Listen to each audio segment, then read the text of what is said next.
All right. We're here. We're here. It's, the holidays. It's to be expected. Yeah. Yeah. Hello. Welcome. Let me kind of reset my camera. It kind of just all jumped on me. I'm not used to being on top. Yeah, right? It's good to see you. I haven't seen you in a minute. I know. Yay. Yeah. So, well, we're here. Sorry, that was a little rocky. That's okay. Yes, all about the afterlife. That's what we're going to be talking about. So this topic is so amazingly vast.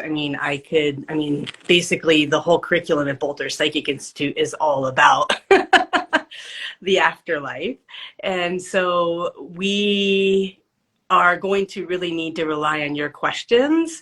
If you guys have questions that you would like answers to, make sure you put them in the comments. Because again, I could go on and on about all sorts of aspects of the afterlife, the astral plane, because the land of spirit is infinite. Okay. And so this is an infinite topic. So again, I'm going to kind of ask you all to direct us a little bit. But with that said, I think where a fun place to start is to just simply talk about the process of what happens when a body dies and what does the soul do generally. Okay, and this is all a general timeline or plot, if you will. Some souls do some variations and do some different things, and this is where it's really important to develop your psychic abilities so that you can see entities, so that you can read individually what's going on with each soul when they go. But again, like I said, this is kind of the general flow chart or flow line. I don't want to say timeline because there's no time on the other side, but this is the general flow of what happens. Sound good? Sound like a good place to start, Three? Yeah. I mean, I have kind of some thoughts or questions, but I think, it's such an interesting topic. And the world seems to kind of fall into like three camps of like heaven and hell. Oh yeah, there's those. And it all like how I act determines which one I go to, or we keep reincarnating and there's some kind of other side, or I don't know, I'm just going to do the best I can. Or maybe we just turn into dirt. And I think I've spent time in all of those camps. Okay. Yeah. So that's me. So the atheist camp, we just become food for work. The heaven and hell camp, and then what's the other one? We keep reincarnating. Our soul exists forever, but we're not, and it goes to this other place, and we drop into other bodies, and that is the camp. I definitely want to be in that camp, but sometimes I have a hard time fully understanding that camp. Yeah, and we can come back to heaven and hell also. So I'd be happy to talk about those vibrations. Cool. All right. Well, so before I opened Boulder Psychic Institute as a young psychic, I actually worked in a lot of different fields to develop some skills as a psychic. And so besides going to about 60 births as a psychic doula and watching the birth process, I also worked in hospice and helped many people die. This was back in the late 90s when you could just work in hospice as a minister. You didn't have to have a whole bunch of training. Now it's like really hard to actually become a hospice volunteer these days. I did some work at a psychiatric ward. I even volunteered at a prison for a while. And so this kind of gave me a lot of psychic data for me to just start to observe and start to piece things together. Okay, so for all of you guys that are listening, I always recommend that you take anything any teacher says and you run it through your own truth and you decide what's true for you, and then just go ahead and discard the rest. Okay. BPI, we're always pointing you back to your truth. Well, what's your truth? What do you see? What do you see? What are you experiencing? And so you might experience something different or have a different belief, and that's all cool. But I imagine if you're here, you're kind of curious about what I have to say. So Yeah. in all of those deaths that I supported people with, about 80% of them, this is generally what I saw happen. All right. And this is about pretty normal with regards to what I see when I have clients who come to me, a loved one passed, or I have a friend who passed, and would you talk to them? Okay. So after the physical body dies, okay, what happens is the soul starts to leave the body. Okay. As a matter of fact, usually, especially if it's a slower death process like cancer or dementia or Alzheimer's, that soul will kind of start to do what I call pack up. Okay. Mm. And there's this is my physical body here, right here. Okay. So there's the physical body. Okay. And the soul will start to collect up its energy and start to put it over here in the astral body. Okay. Some people call it the spiritual body. Okay. Or your energy field, right? And they'll start to kind of pack up. All right. And this is where, when you are supporting somebody who's dying, one day they'll be like completely just gone, and you're like, oh my goodness, they're going to die tomorrow. When's this happening? You know, and the next day, all of a sudden, they're just like, hello. And that's because they came back, you know, and they're here, back in the body.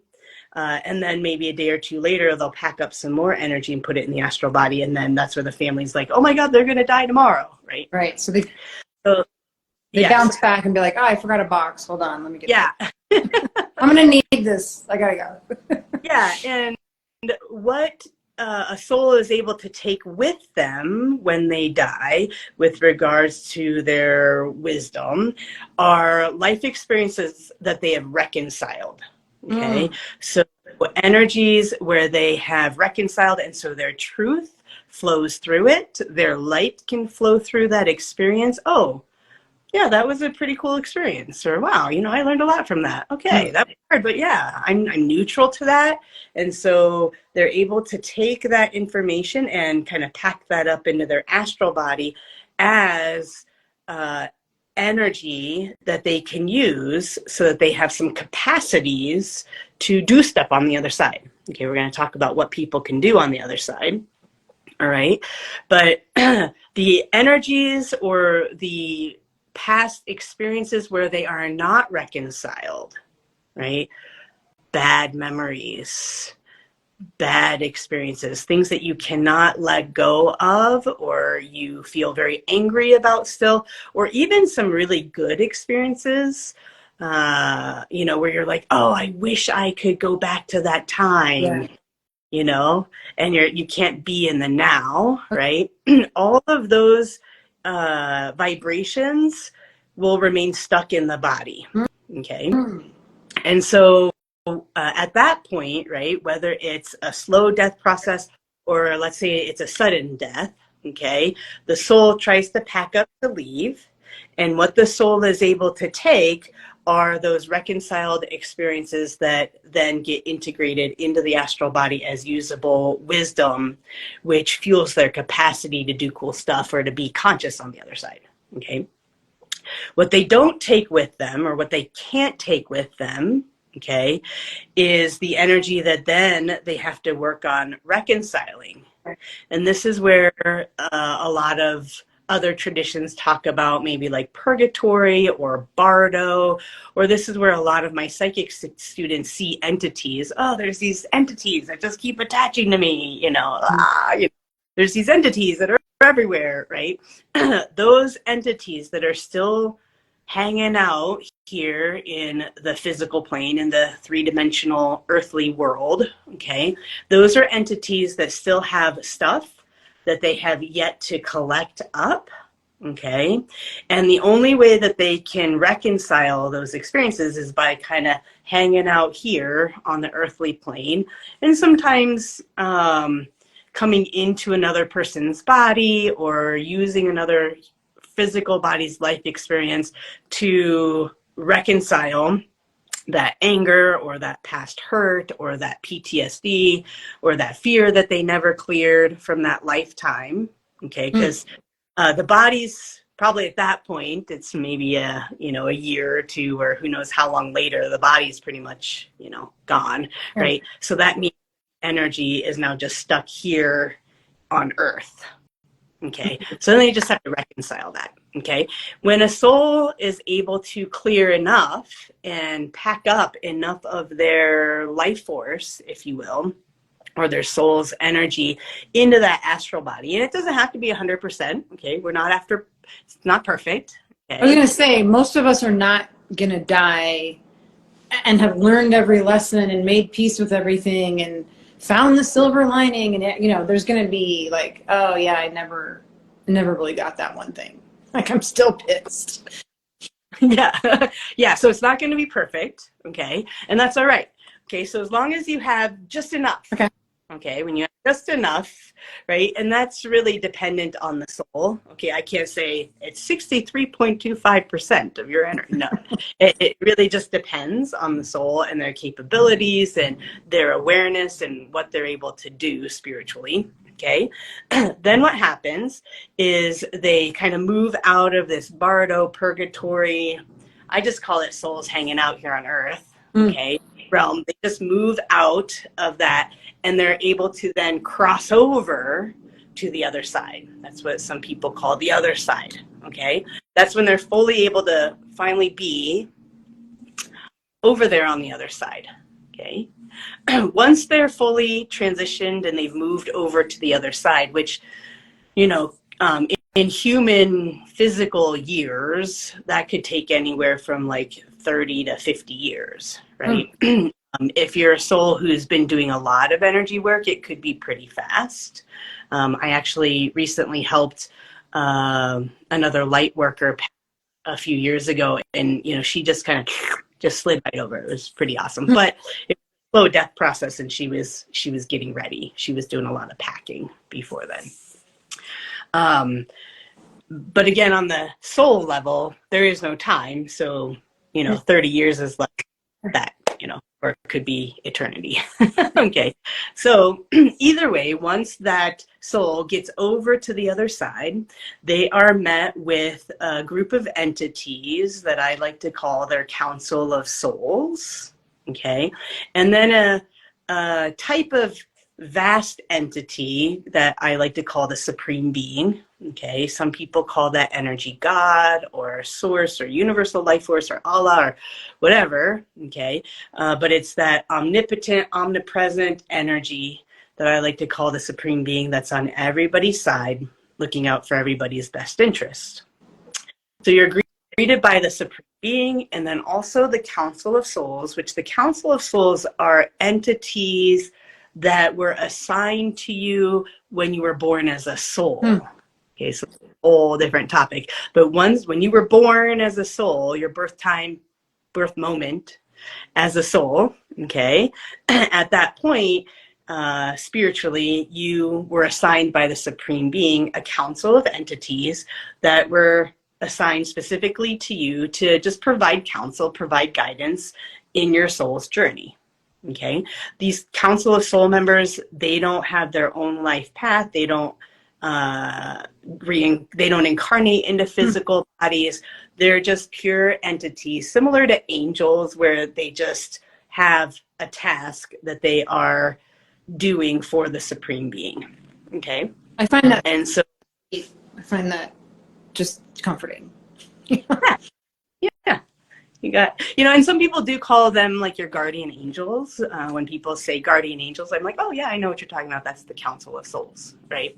And it's simply these souls who don't have free will. They don't get to do like a whole life path where they mess up and learn from their mess ups, or, create karma by murdering somebody, and then they get to clean that up and figure out like all of what karma entails. Like they don't have that. They're just, I think in the Christian religion, they call it like the host, right? The host of angels that is doing God's work, if you will. Okay. So it's very similar to that.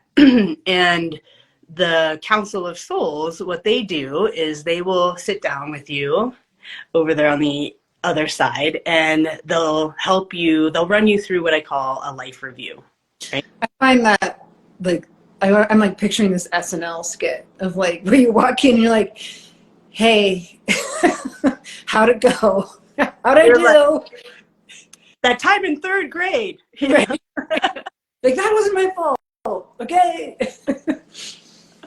Or like Chunk from the Goonies. Yeah. Yeah. Right. Like, is that, I mean, this is like, feels like a little bit like, is that what some people call Judgment Day? Where it's like, yeah. Mm-hmm. Well, you did that thing. Yeah, but anyway, punishy, and that's kind of, I do see that a lot of the world's religions, they've got the right idea, but there is a lot of guilt and punishment and brimstone and fire kind of laid in with all that, and so I'm just kind of moving all of that away and just giving, here's neutrally how I see it going down, right? Yeah.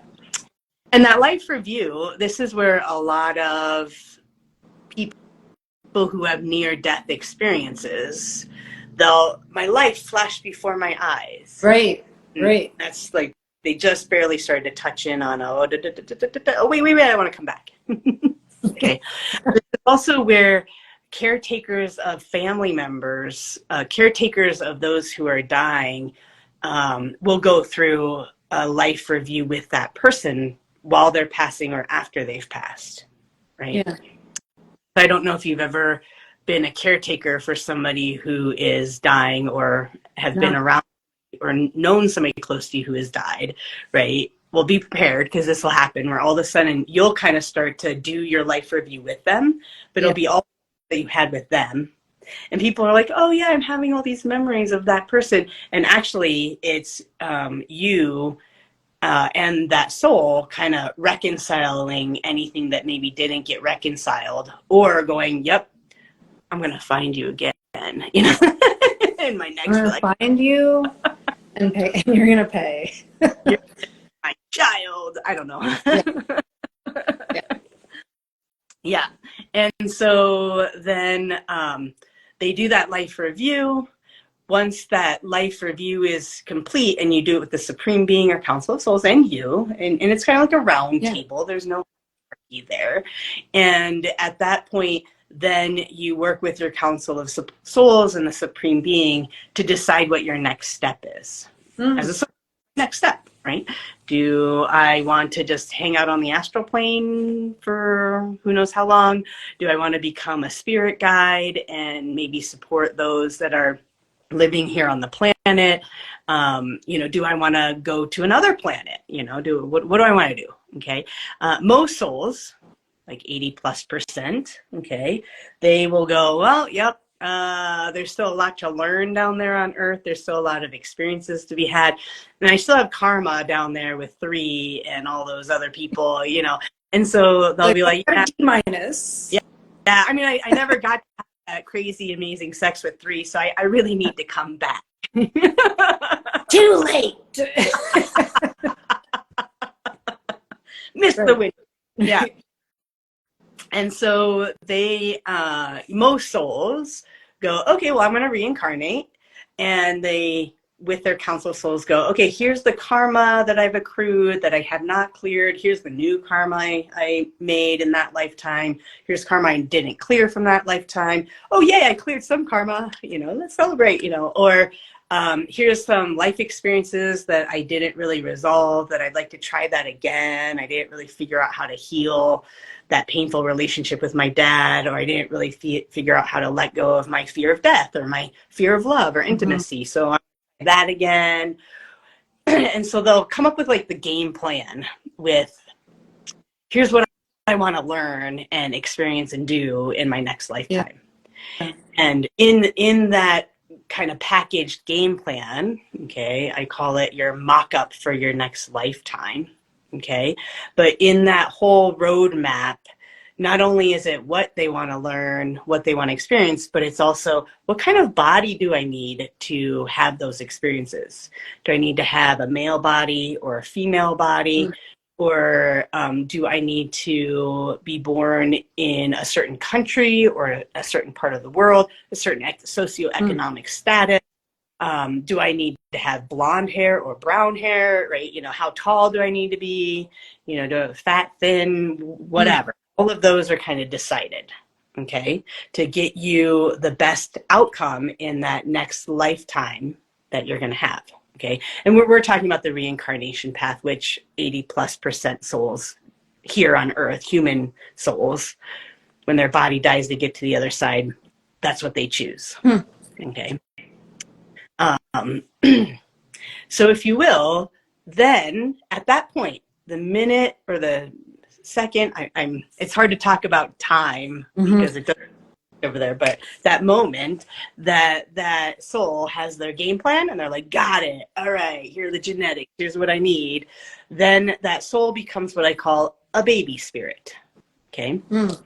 And that baby spirit will then come back down from the other side and will start to tour the earth, probably the region that they decided would be a good region to be born in, right?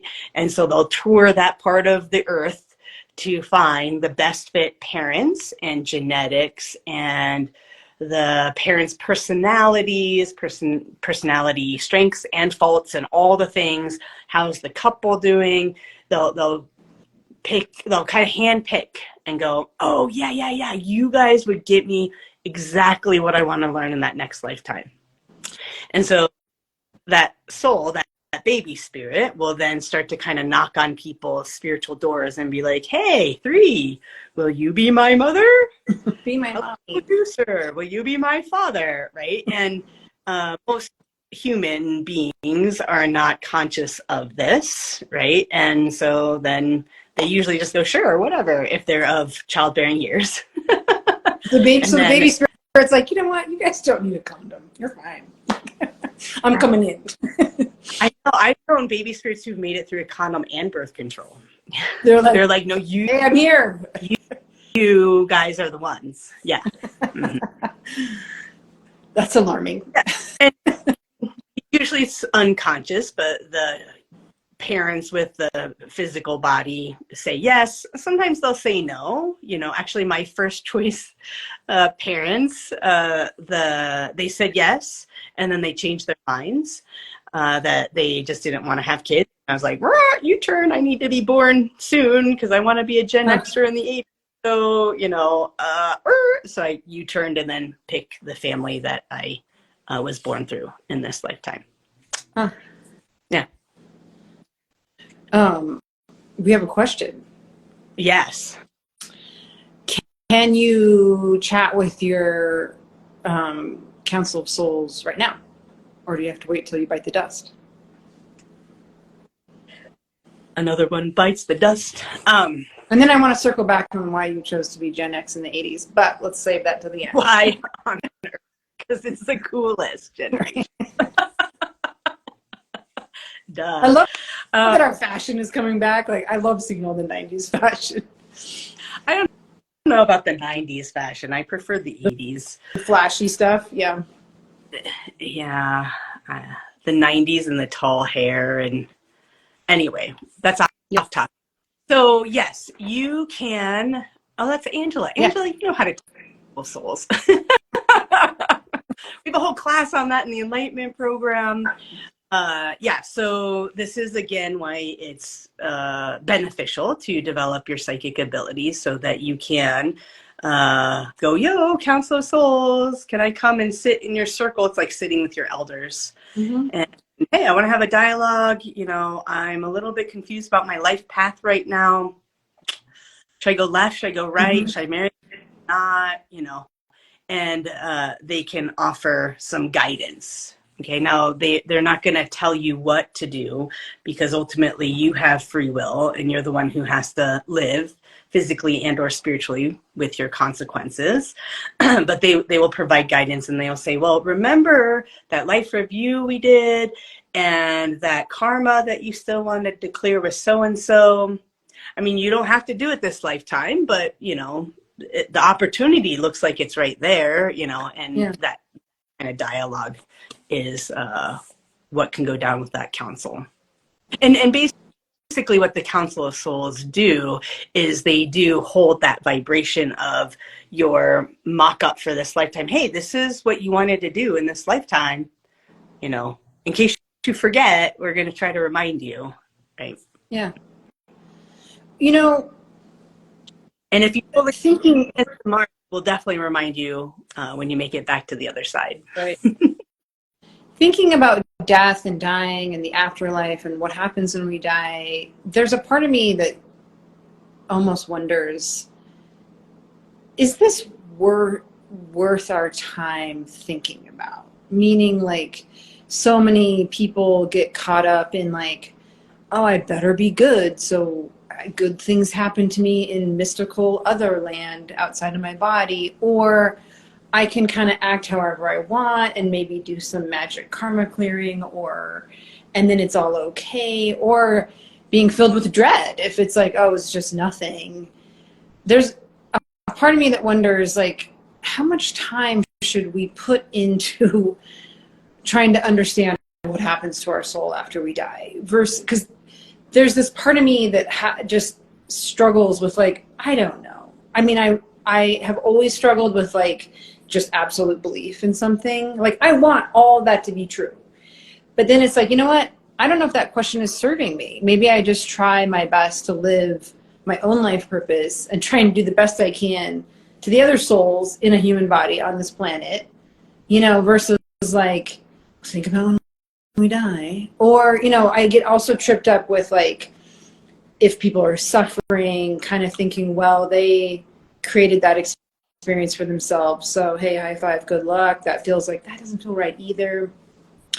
So I guess my point is, life is for the living, or am I being just obtuse?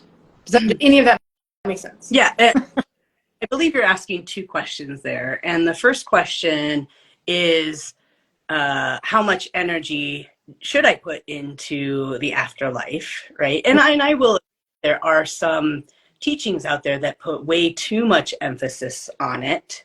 Yeah. You know, like it doesn't even really matter, and you get absolved of all of your karma that you created, maybe, or that's the promise. And then you do this, this, and this, then you get this amazing thing at the end, right? Right. You know, I do find that to be a way to skirt self-responsibility in the now, in the present. Yeah. Okay. And so it's very similar to my teachings my answer is very similar to my teachings with regards to manifesting, right? You have to visualize what you want, right? And go, this is what I want. And then you got to let it go, all while keeping your energy, as much of your life force in your body in the present moment as possible, right? Because if your energy goes out there chasing for what you want in the future, that weakens you now for creating that future, and you're probably not going to create that future. So you don't want your energy out there in the future, and the ultimate future, at least in the body, is death, right? Yeah. And so you don't want your energy out there, you want it all right here. And the reason why, at least in the context of death and dying, is that your physical body is your template for your astral body. Okay? I liken it to, like, your physical body is like your Jello mold.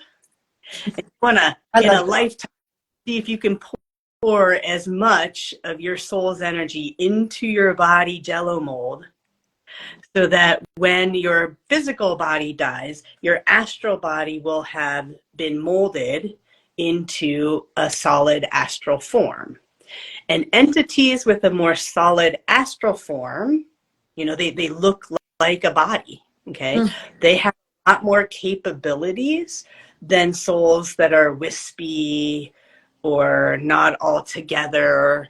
I think in some contexts they call it fragmented souls, or where you have to do some soul retrieval, right? That's all basically what I'm talking about, is your soul's energy is kind of all over the place. The more that it's in your body in a lifetime while you're alive, the more capabilities and potency you'll have in this lifetime, right? Okay. And then as long as you're doing that, when the body dies, all of that, you'll have more capabilities, more of an astral form when you do pass over. Okay. For example, whenever I see a ghost, right? Ghosts are very different than entities, or at least I kind of distinguish them as different, because ghosts are very wispy. They're hard to see. Maybe they have like 5 or 10% of their energy, and they're just like, Yeah. And they don't have very much capability. They don't have very much capacity. That's why they're stuck here on Earth. That's why they haunt the house, or they haunt the person, or a graveyard, or whatever. And it's because they have very little capacity to do anything, much less move over to the other side to do a life review and then to become a baby spirit and reincarnate again, if that's the choice. Yes. So that's that first answer.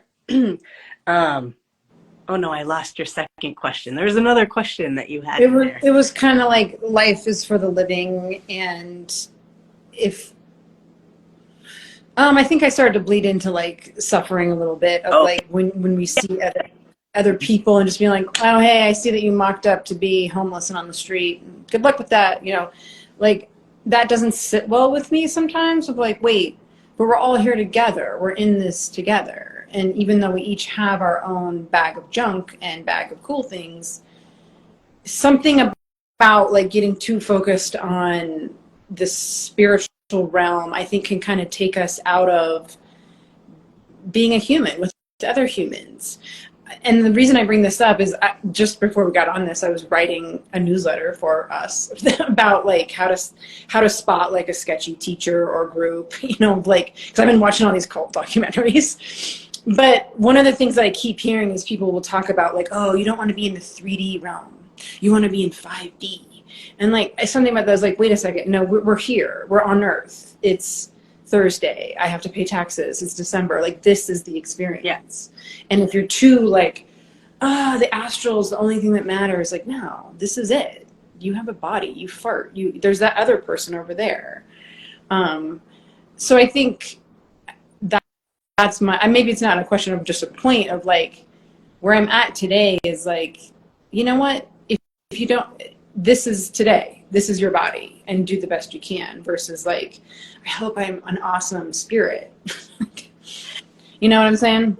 Well, and what you're talking about there is exactly what I was saying. When too much of your energy, your spiritual energy, is not in your body, you're not going to have capacity here. Yeah. You're not going to have capacity over there. And it's this really big lie that a lot of people are operating off of. And I'm just going to get a little controversial and say, the neo-spiritualists who are so like, oh, it's all about the spirit and out like there. Our child. Right? It's the same vibration as our traditional religious teaching. Right? If you do this, this, and this, then in heaven you get that. Right, your prize. You can do whatever you want, and as long as you confess and say 5 Hail Marys and a bunch of Our Fathers, then you can pretty much do whatever you want. So some of the religious teachings, and please hear this as a disclaimer, religion is important. I believe that it's important for younger souls because it teaches younger souls about how or how not to accrue karma. Okay. Generally, and the Christian format is what most people here in the West are familiar with. The 10 Commandments. It is a list of what to do to not accrue karma. And if you have less karma, things are going to be a little bit easier for you. Okay. Yeah. It's not that you go to heaven. It's just that you will have heaven on earth. Yeah. Right. And that is the vibration where those religions or translations of some of the spiritual texts from some of our great avatars gets confused, in that heaven or hell isn't necessarily a place you go to at some point, right? Heaven or hell is happening right here, right? Mm-hmm. And so the way to have heaven is to not accrue that much karma, is to maybe do some things, be your neighbor, and, have more of your energy in the now, and then you're going to have heaven here. Those who are living hell, right? Their life sucks, everything's horrible. It's because they are not following some of those basic practices. And I'm going to make it so simple. It's not even, because most of you guys who are listening to this have already done religion in previous lifetimes. So you're here because they know that there's something different, right? And maybe you've done a little bit of the neo-spiritual stuff and you've gone, oh, that doesn't totally sit right. And the reason why is because it's the same vibration, just packaged in a different brand. Yeah. Right? And it's, oh, if you do your prostrations or if you do all this, then everything will be great over there at this later date, right? Yeah. And I'm saying, no. It's right here, right now. The present moment is what matters, right? And the best way to have heaven on earth is to have as much of your spiritual energy in your body. Yeah. And hell is when you have everybody else's energy in your body, right? Ever have a self-deprecating thought, or ever want to harm yourself or eat too many French fries till you get sick, or you act against yourself, right? Yeah. Oh, I just did that and I know I shouldn't have done that. I just stayed up till 5 a.m. watching Netflix and now I'm going to be wrecked for the day. Why'd I do that? Right? Those are not your vibrations in your body, because not all of you is in there. And so that sucks. And then it feels like hell. Like the next day you're like, oh, right. We have that saying, I feel like hell warmed over, right? Because you have enough of your energy in your body. Here's the thing. The more that you have and you practice getting more of your energy into your body, when the body does die, you take heaven with you. And you take all of that with you. And what that is I have capacity to do amazing things just as much as I did in my physical body. Yeah. The whole story of Jesus, right? Jesus, great avatar, right? He said, this you shall do and more. Right? So he wasn't on a pedestal. He was like, y'all can do this. I'm just going to show you. Here's how you do it. Right? Yeah. And this story gets lost, or it's not as highlighted, right? What's interesting to me about his story is not being hung on the cross, is not being a martyr. The part of his story that I find as a psychic so fascinating is his physical body died and he resurrected.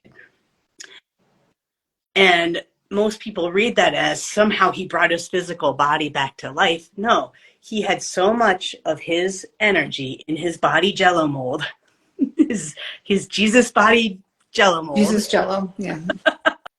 That when his body died, right, even through all of that torture, even through all of that pain, dying in a very horrific kind of way, right, he was able to still reconcile that painful past memory, forgive them, they know not what they do, forgive myself, forgive everything, right?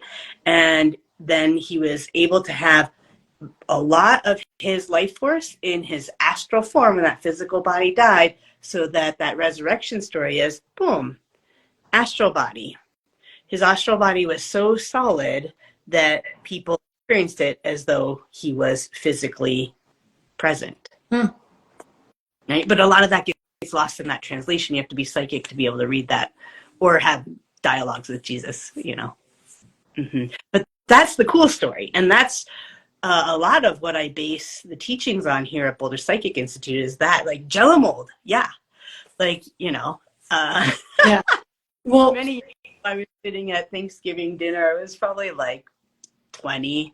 And, you know, I was at Thanksgiving dinner with my Japanese mom and her other Japanese friend, her son was at the dinner, and our whole childhood, our two Japanese mothers would kind of compete against whose child was the better Asian child. And we were students, honor roll, all, you know, student council, all these things. And then after college, you know, I went to become a preschool teacher and work in hospice and, you know, expand myself as a psychic instead of continuing with my engineering degree and going into law and becoming a pastor. Every parent's worst nightmare. Instead of being an engineer, I'm going to become psychic. Yes. And worse for an Asian mother. And then this other Asian mom's like so proud, and she's like, my son is at Johns Hopkins. He is getting his medical degree. Miwa, do you have any life goals? And I went, well, yes, my life goal is to have so much of my life force in my body that when my body dies, my astral body is so well formed that it's like I'm resurrecting myself like Jesus did. And everyone went just completely unconscious and blank. And Please pass the potatoes. No, people just, huh? Like blank. It was like, so like, you know, like, and what I saw is a lot of their spirit guides were like, nah, nah, nah, nah, don't hear Miwa, don't hear Miwa. Like, you know, like all the entities in their space were like, don't hear that. And then, yeah, about 5 minutes later, finally someone was like, would you pass the potatoes? Right. But if I have a goal, like that's, you know, that is my life goal. What do you think? I love it. Yeah. Let me know. At this point, like, I'm like kind of annoyed with humanity right now, and like I'm like, come back as Jesus. Like, no, you guys, you're on your own. I'm in no mood for humans. Well, and so I do want to get to that point of I've been you know, every now and then I'll kind of venture out and like, I went to this talk because Neil Donald Walsh came to Colorado. I was like, oh, this could be interesting. I'm going to go see what he has to say. And I did not stay for the whole thing. But at one point, you know, he was talking about how, well, you know, you created that. So, you know, you created that headache. So get over it, you know, and, you know, kind of like this spiritual, like punishment. Yeah. Oh, well, so you created that, so bad you know. Yeah, and every soul for themselves, just, you know. Something like that. Yeah, and I mean, there's a lot of things that were said there where I was like, wow, this is very different than how I see things. And at the end, I was actually pretty amused when he started to pick on a pregnant lady. I was like, ooh, don't throw guilt at a pregnant lady. She's not going to take that. And she totally just whomped him right back. She was like, you can't throw guilt at that. She didn't say it like that, but I was like, oh, pregnant women don't do guilt, which is the best part of being pregnant. But anyway, that whole, like, yeah, so you're in Palestine and you manifested that and you deserve that, or you're in Ukraine, or you're in Russia, or in Israel. It doesn't matter where you are, right? Or you're homeless on the street. And I would say that when a soul does not have that much of their own life force in their body, and they have all of these other vibrations in there that would want to punish those souls who chose a different path and judge that as a bad path, right? That's a soul who's going to say, yeah, Three, you chose that headache, so live with it. Yeah, right. Right? Whereas maybe a soul who has more of their energy in their space, in their body jello mold, is going to look at that homeless person on the street and be like, wow, that's a really intense life path that you chose, you know. Would you like a healing? Would you like $20 to go get a warm meal, or go get a blanket, there's going to be more life force within that person's body, more capacity to do something about that or to help that humanity in that other person. Or to look at your own soul and be like, did I contribute to this? Yeah. Somehow. How can I, yeah, absolutely. Or how can I make some sort of change in some way? Yeah. Yeah.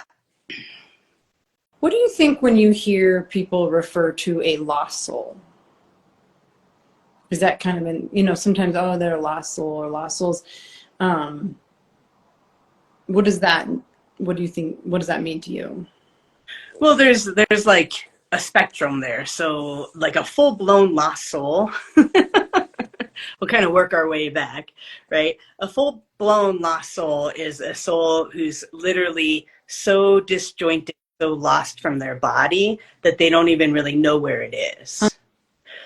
A great example, it was probably like 20 years ago, I was called in by a mother who was a student, and her son had a really bad accident. And so I went into the ER to work the energy, give some healing, to, see if I could help in any way. And the first thing that I saw was that soul had literally like just gone, just didn't even know what happened to his body, had no clue. He was just totally la la land. And I was like, kind of found him out there on the astral plane and tapped on him and was like, hey, did you know that this is what your body's doing? It's on life support and it's going to, are you cool with that? Right. Well, he was so just like lost because of how he went into that coma that he probably would have just let that body die. And then that would be a whole different death process. That would be a different one for him. Right. And so I had to tap him and be like, do you want to go? Do you want to stay? What do you want to do? Right. Yeah. Either way, but you do have to complete this. Right. And in that death process, if his body had died, which it didn't, then he would have been kind of an untethered soul, and he would have needed some help from other entities to help him kind of find enough of his energy, enough of his life force to be able to build that astral body to move over to the other side, right? And then he would have been pretty lost, right? Then there are souls who they maybe aren't completely disjointed from their bodies, but so much disjointed to where they can't really function very well, right? Or maybe a step back would be, I don't know what my life purpose is. I'm kind of a lost soul, right? Where people say that. And it's just simply they don't have enough of their energy in their bodies to access that information that would say, here's your purpose, dude. You got to turn left. You got to go right. I've had students ask me before, is it our responsibility to be helping all these lost souls or any soul? And my answer was, that's a big assignment to put on yourself. And I'm not sure. How about keep your own nose clean? I don't know how you would have answered that, but I was kind of like, I think that's a little dicey business to get into. Yeah, well, here's the deal. Most of you all who are watching this are healers at heart. You want to help other people. You see the news reports of what's happening in the other part of the world, and your heart kind of sinks or breaks. Or, you see the encampments and your heart kind of sinks or breaks, and you're called to do something. And whether you physically walk up to that person and give them a blanket, or you send money to, humanitarian causes on the other side of the planet, or whatever you do, right?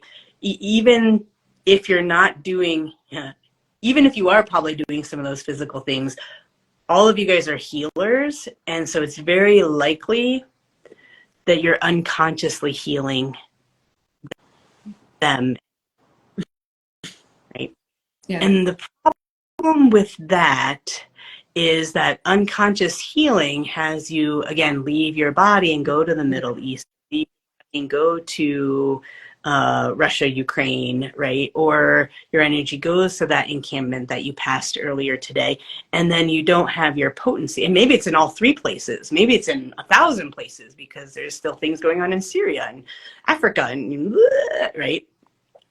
And your healing is not going to be that potent when you are spread thin like that. And this is where I teach students at BPI, get your energy into your body. Let's get as much life force as we possibly can into your space. And then in about 5 years in the Transmedium program, I will start to show you how you can be a lot more effective in healing those situations, because you're going to have more of your capacity, a better formed astral body at that point. Yeah. Right. And I think, and that looks also, it's just like when you're just ruminating, that's not helping anybody. Well, I mean, how often do you see something come up on your thread and the next thing you're like, you kind of go, you blip out for a little bit, right? Yeah. That flipping out is you spiritually leaving to go heal that part of the planet or that situation that's happening over there. But if you don't have that much of your energy to do that, it's gonna, the degree to which you have your astral form and you're conscious of what you're doing in that moment, instead of just blipping out like, oh, yep, I'm getting called over to Ukraine right now, I'm just catch y'all later, right? If you're conscious of that, that's going to be the degree to which you have a well-formed astral body, and that's the degree to which your healing is going to be that more effective, that much more effective. Yeah. But here's the thing, as a healer, right, in your physical brain and with the social construct that we're born with, there's good, bad. Being homeless is bad. Being homed is good. War is bad. Guns are bad. You know, like they're good at those judgments. And as a healer, you have to really distance yourself from all of those judgments, right? And the healing is, well, whatever is the right path for you, I'm going to help smooth that out so that's a smooth path, right? Just like with that kid, hey, whatever you choose, I'll heal you, I'll support you, whether you want to heal into life or heal into death. I've got your back, but you what do you want? What do you want to do here? Yeah. Right? That moment, even though there's a lot of pressure from mom and the family, like, don't let him die, right? I have to keep them out of my space, have enough of my potency to have the capacity to say, you know, what do you want? Because this is your path, right? Yeah. I'm not God. I can't choose that for you. Yeah. I won't. Yeah. Well. Oh, need to show that? Yeah. You blipped out for a second. Come back. Did that question? Yeah. Yeah, it was more, yeah, I was just kind of musing. I do want to say, for any students that are watching right now, if you are a student and you feel called to give healings, sit down, do it consciously. I'm going to sit down and I'm going to send my healing beings over, or I'm going to sit down and put the energy of all that in a bubble and give it a healing. Do it consciously instead of you're scrolling. Yeah. What just happened? I just lost 10 minutes. Or just draining yourself by trying to just heal everyone and everything. And right. Yeah. Mm-hmm. Yeah. Let's see. Did we cover it? Did we cover death, afterlife in one nice, neat little hour? Once a soul does get to the other side, you know, they might do that life review and come up with their game plan for their next lifetime. But they're, depending on their capacity, they might go on like a astral vacation. They might kind of go visit some other planets, or go visit some souls that they had past lives with, you know. And in that case, they can kind of zoom down to earth and say, hey, you know, I remember that lifetime. I just wanted to give you a little hello, and then zoom back. There's all sorts of things that those souls can do when they're over there on the other side. That's fun. Yeah. I'd be up for that. We have a couple more minutes since we started late. since we were having technical problems, or I was. When you know the phrase, if you die, how does it go? You want to learn how to die before you die.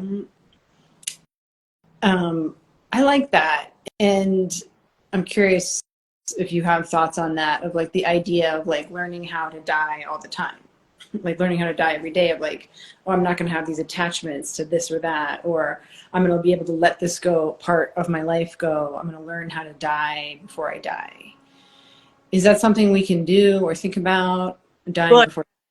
That's the main teaching here at Boulder Psychic Institute is you have an experience that rubs you funny, that you can't reconcile, that you kind of having memories and it keeps coming back and flooding your mind, or that conversation that you can't seem to let go of. What do? You put that energy into a rose, you explode it. And when you explode that, you're releasing where you're stuck, letting that go.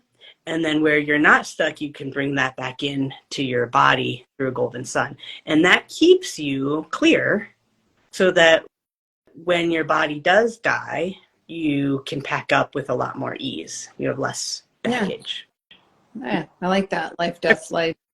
Every time you blow a rose or you drop something down your grounding cord, that is practicing death. A little tiny death. But the practical application in the body is, oh, I just let that go. So now I have more of my life force to be present in this moment and make a more conscious decision because I have my energy here to make that decision. Yeah. Well, this was good. Yeah. Thank you, Three. So happy holidays to everyone. May you all get some good rest and relaxation. Try not to get too busy. Remember, it's winter time. The trees are dead out there. That means it's time to chill, hibernate. Yes, exactly. But on January 5th, if you are around, I'll be teaching a New Year's reboot free pop-up class on Zoom where we'll let go of 2023 and we'll set the energy for 2024 in a conscious way. All right. Self-Healing 101, if you want to get into this work, starts on Tuesday, January 9th. The 4-week course, and the first week is free to check out. And then Three and I are teaching a workshop in February via Zoom on Fridays. And it is going to be called Sex, Spirituality, and the Art of Conscious Relationship. And look out for that. That's going to start the first Friday in February. We'll start to get the advertising out for that soon. Sign up for our newsletter. Then you know all the things for all the things. Yes, that is the best way to be informed. Yeah. Cool. All right, Miwa, and I think you're hosting, so you have to close it and save it. And my phone broke today. That was a little tiny death. We got through it. Yeah, you just let that go. Yeah. Yep. All right. Word. Yeah. Oh, my favorite phrase, that is the practice of death. If you don't know how to use some of these energy tools that I just described, is, well, that happened. Yeah. Well, death. That. Yeah. Let it go. Yeah.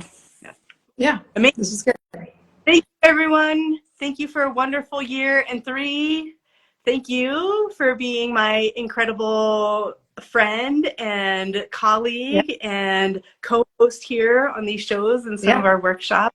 Fun. And I'm so grateful. We're going into Capricorn season, you know. Yes, I know. It's our season. Mm-hmm. Very it's our time. Grateful. You too, Miwa. All right, gang. This was fun. Bye, everyone.